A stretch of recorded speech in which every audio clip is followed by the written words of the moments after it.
being asked and given the opportunity to introduce the President of the United States, my thinking was pretty simple. The president position has always been a position that I've well respected, regardless of political affiliation, regardless of political party.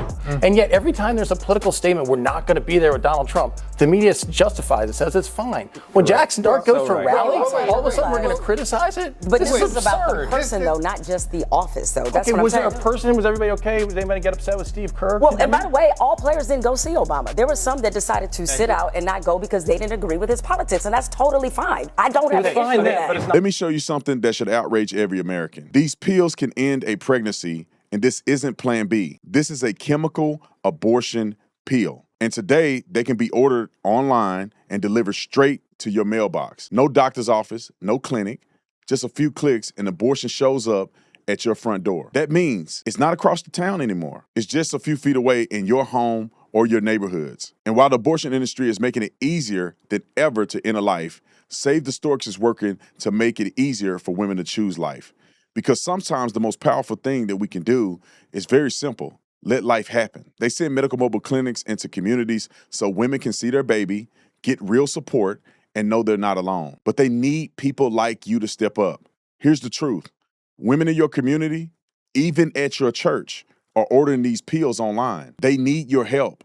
So the question is, how will you respond? For just $10 a month, this is super simple and easy. You can help Save the Storks reach women before the pill ever arrives in the mailbox. Hope should arrive before abortion pill does. Go to SaveTheStorks.org/Tatum right now and become a monthly supporter like my family, or DM no pill for the link. Because when abortion can be delivered overnight, it's time that we deliver hope even faster. Let me show you how my boy is whooping them like he always do on CNN, and they're wrong.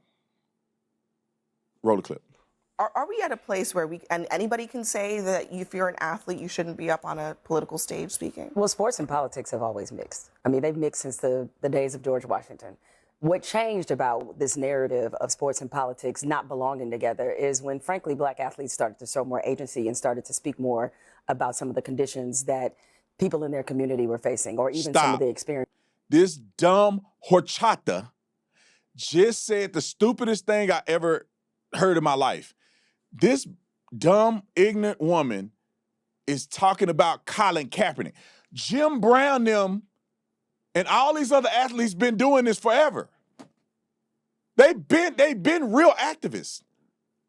Marching with Martin Luther King. Muhammad Ali was an activist. I mean, you can go down the list.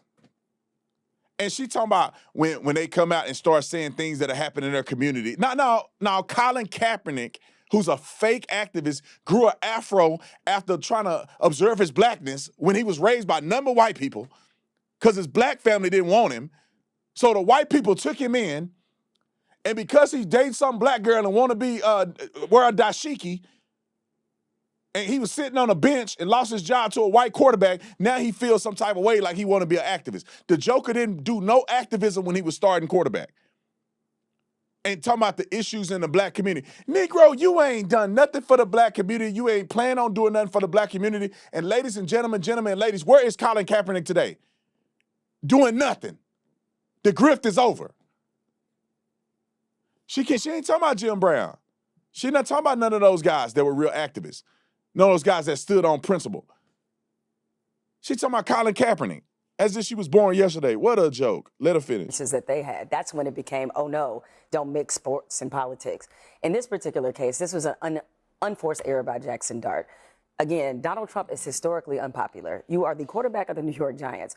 What was the point? What is the upside in appearing at this rally? Now, he has a right to support whoever he wants. Duh. But Abdul Carter has a right to criticize his support of that. Time and out. a lot of athletes. This is why women should be talking about football.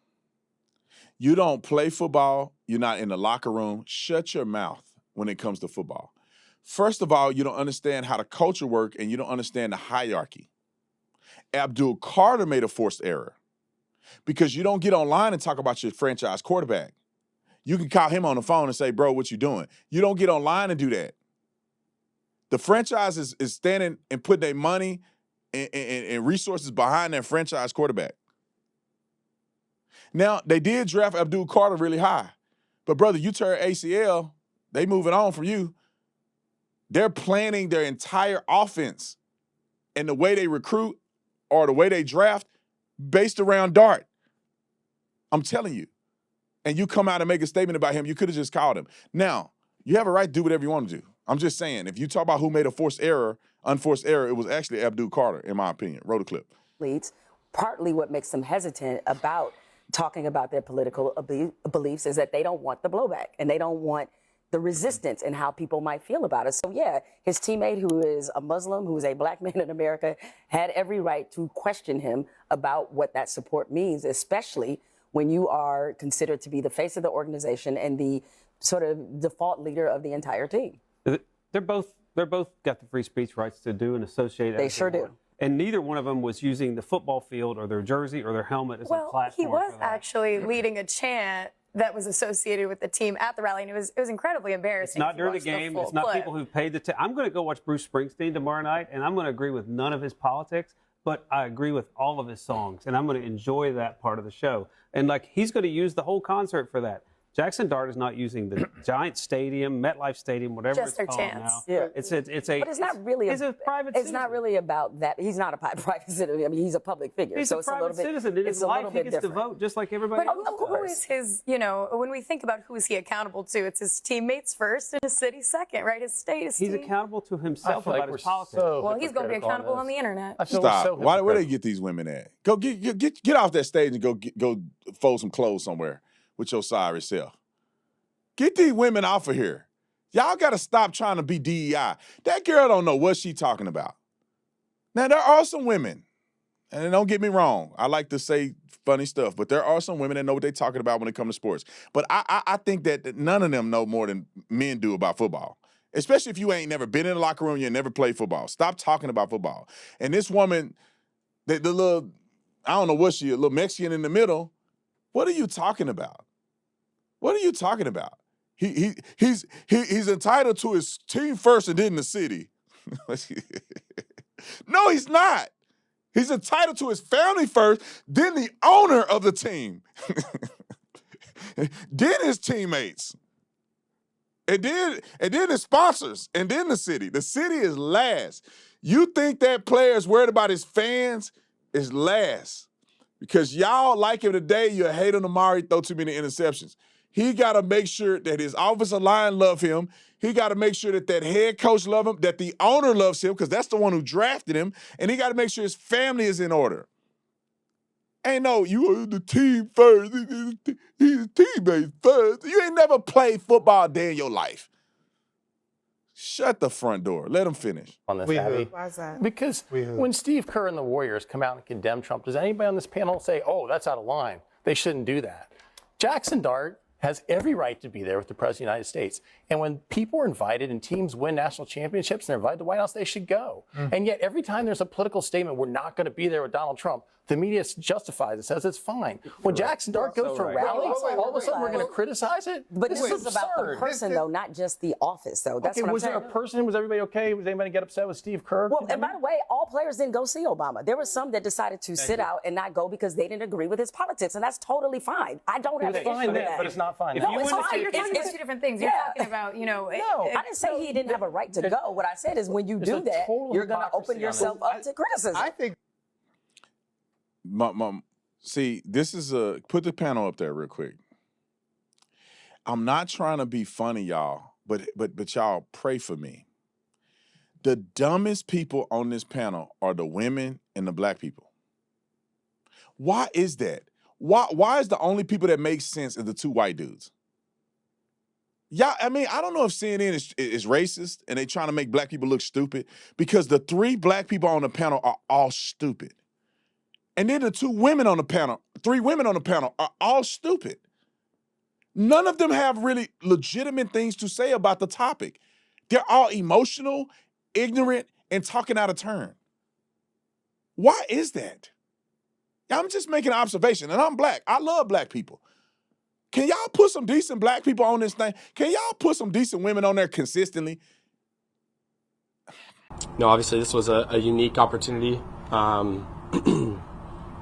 Being asked and given the opportunity to introduce the President of the United States, my thinking was pretty simple.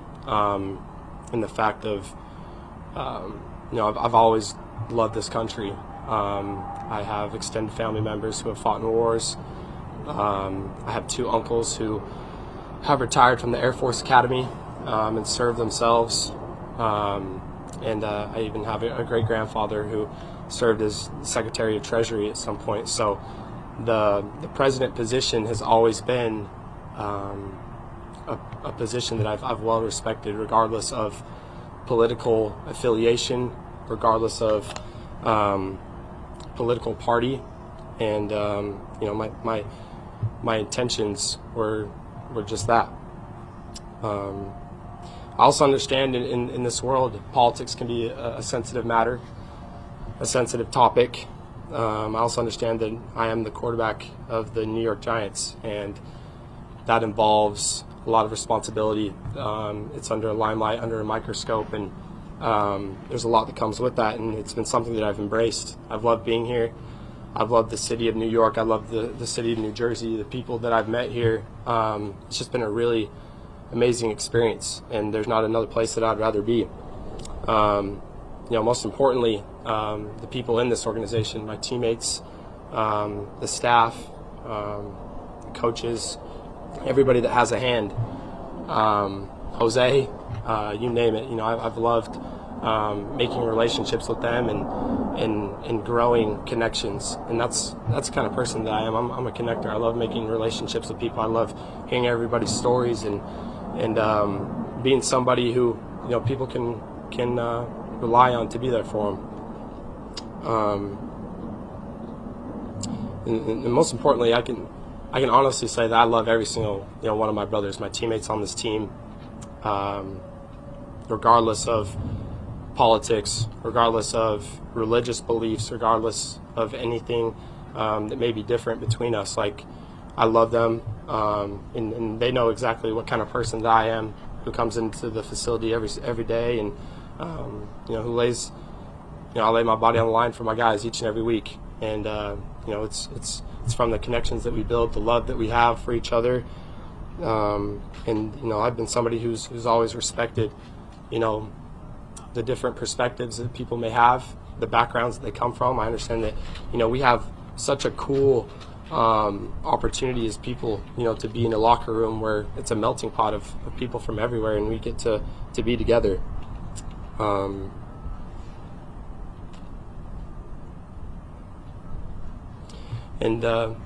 I think that the connections that we build are special because, we're able to have vulnerable conversations.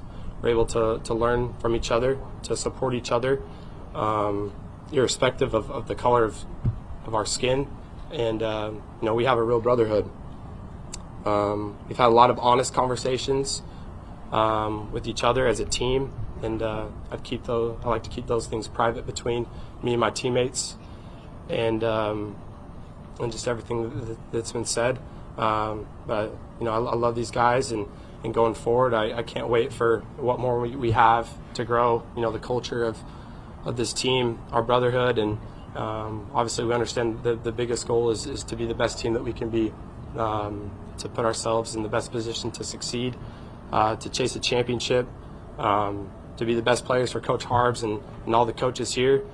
And that's our focus going forward each and every day, and can't wait to continue to do that. Appreciate you guys.